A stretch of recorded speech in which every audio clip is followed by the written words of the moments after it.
साथ संगत जी, प्यार से कहना जी, धन निरंकार जी।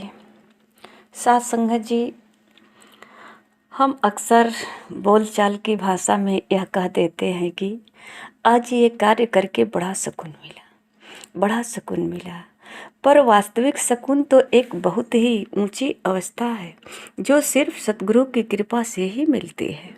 अगर आध्यात्मिक दृष्टि से देखें तो वह जिंदगी जो मेरे वजूद को दिशा दे रही हो या स्थिर कर रही हो, वही सुकून है। आज संसार की ओर ध्यान जाता है तो देखने में यही आता है कि हम सब सुकून की ही जिंदगी जीना चाहते हैं। सब लोग चाहते हैं कि मेरा जीवन सुकून से जिए, मेरा जीवन सुकून से जिए। दूसरी तरफ निरंकारी महापुरुष सतगुरु की कृपा से इस ब्रह्म ज्ञान के साथ हर पल सुकून से ही चले जा रहे हैं। हर पल सुकून से जीते चले जा रहे हैं।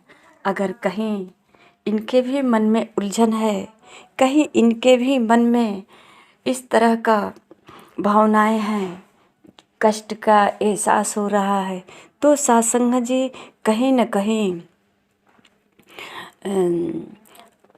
ज्ञान अधूरा है। अपने सतगुरु पे, संतों पे जो है विश्वास अधूरा है। संतों का संग कर तो रहे हैं, सेवा कर रहे हैं, सुमिरन कर रहे हैं, पर सत्संग जी विश्वास नहीं है। एक जैसे होता है ना फॉर्मेलिटी टाइप का, इस तरह से हम सत्संग कर लेते हैं कि सत्संग कर लें, भय से सत्संग करते हैं। विश्वास नहीं होता है, प्रेम नहीं होता है।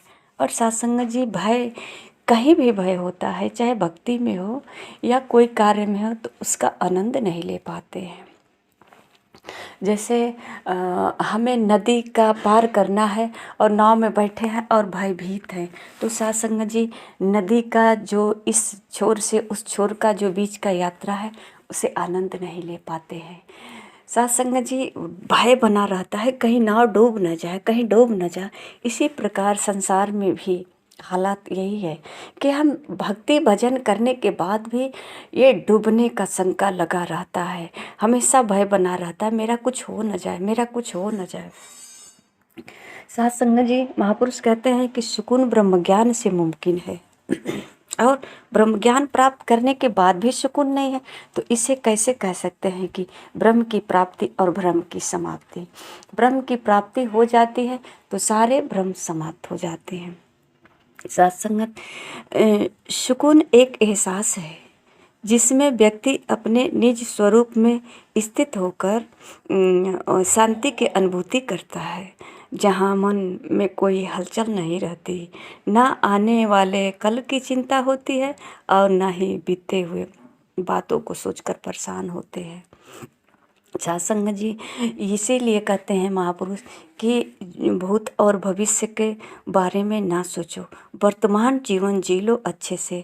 जो वर्तमान जीवन है हमारा, ये अच्छा है या जैसा भी है, इसमें सुकून से जियो। सत्संग जी पूरी एहसास योगदान वर्तमान में ही दे दो कि हमारा वर्तमान जैसा भी रहा है, क्योंकि हर पल जो है वर्तमान ही होता है। आज है वर्तमान, पूरे दिन, फिर रात भी वर्तमान, फिर कल जिसको हम आज ही कहते हैं कल करेंगे, कल ही तो वर्तमान फिर होगा। तो सत्संग जी चिंता किसी बात का नहीं रहता है। सुकून के विपरीत निश्चित रूप से बेचैनी ही है। मन का तो स्वभाव है बेचैन रहना। आज दुनिया में बेचैनी के कई कारण नजर आते हैं, चाहे वो बड़े हो या छोटे हो। बच्चे की बेचैनी इस बात से है कि कब वो 5वीं कक्षा से जाकर पेन का इस्तेमाल पाएगा। मतलब कि बच्चों को भी बेचैनी रहती है, ये तो अनजान स्थिति में बेचैन रहते हैं, इनको भूत भविष्य की चिंता नहीं होती है। ये तो थोड़ा सा युवा हो जाते हैं, हाँ, तो इनको भी बेचैनी होती है अपनी पढ़ाई को लेकर के कि हमें क्या करना है, पढ़ाई अपना एजुकेशन के लेकर के चिंता होती है। स्कूल की, फिर आज़ादी की भी चिंता होती है।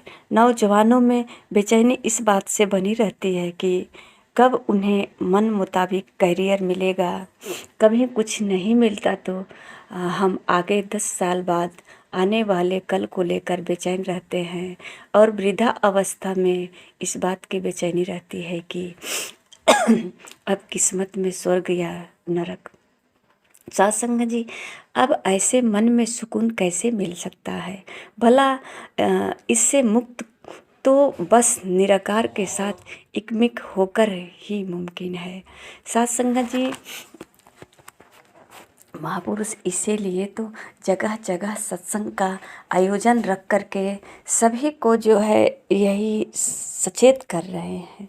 सभी को साथ संगत जी सुकून का ही आनंद लेने का, सुकून मिले सबको। इसीलिए तो इतना परिश्रम कर रहे हैं कि सबको ही सुकून का ही व्यवस्था किया जा रहा है हर जगह। माता जी कहती हैं कि आज में सुकून, कल में सुकून।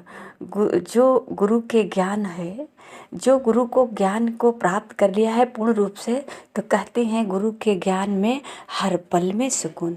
तो साथ संगत जी, गुरु का ज्ञान जो है पूर्ण रूप से प्राप्त कर लिए। ज्ञान तो अधूरा नहीं है, ये पूर्ण है, सद्गुरु भी पूर्ण है।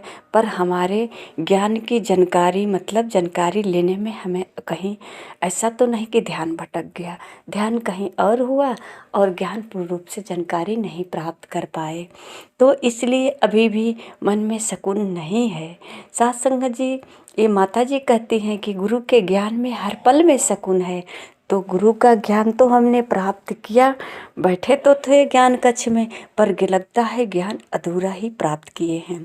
ध्यान भटक गया, उस वक्त ध्यान कहीं खेत खलिहान, घर ऑफिस कहीं चला गया, परिवार के बीच चला गया।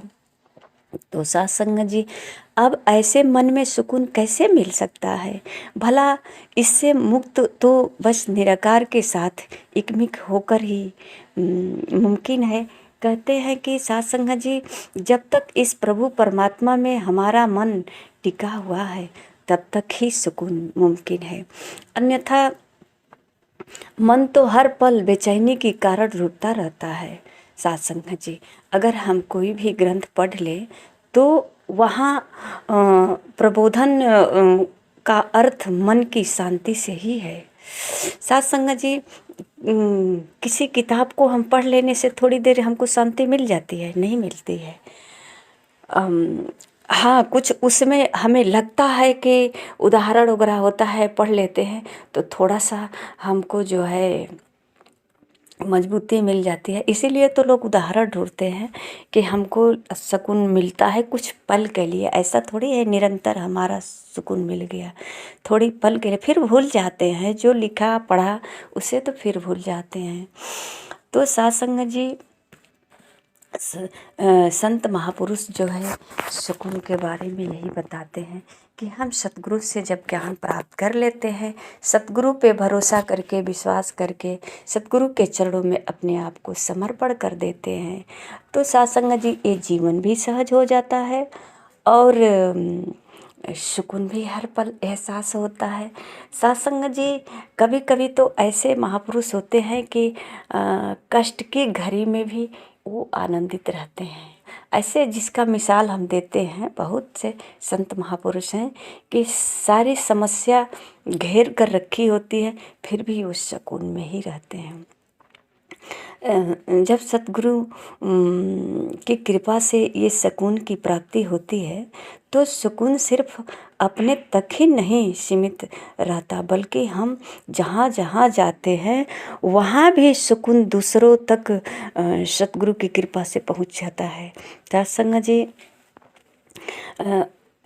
एक महापुरुष जो है उदाहरण देते हैं संगत में कि एक गुरु जो है 2 लोगों को फूल दिया कि ले जाओ, ये फूल उसी को देना जो मुस्कुराता होगा।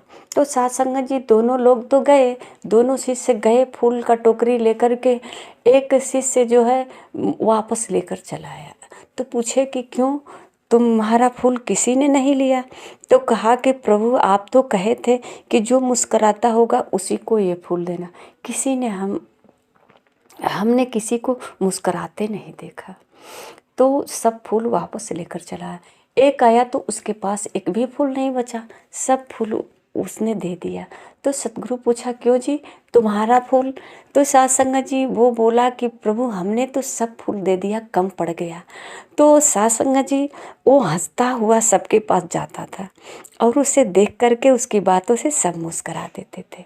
साध संगत जी हम चाहते तो हैं कि सामने वाले हंसता मिले, तो साध संगत जी उसमें हमको भी तो योगदान देना होगा हंसने की, हमको भी तो हंसना पड़ेगा। हम किसी के सामने मुंह लटकाए खड़े रहेंगे तो सामने वाला अकेला कितना ठहाका मारेगा, वो भी तो उदासी सोचेगा कि ये क्यों उदास है।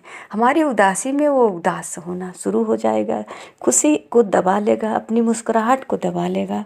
तो साध संगत जी कहते हैं कि जब कुछ पाना चाहते हैं तो देना पड़ता है, इज्जत चाहते हैं तो इज्जत दो, प्यार चाहते हैं तो प्यार दो, सुकून चाहते हैं तो सुकून दो, मुस्कुराहट चाहते हैं तो मुस्कुराना पड़ेगा। तो साध संगत जी सतगुरु का ये सीख है।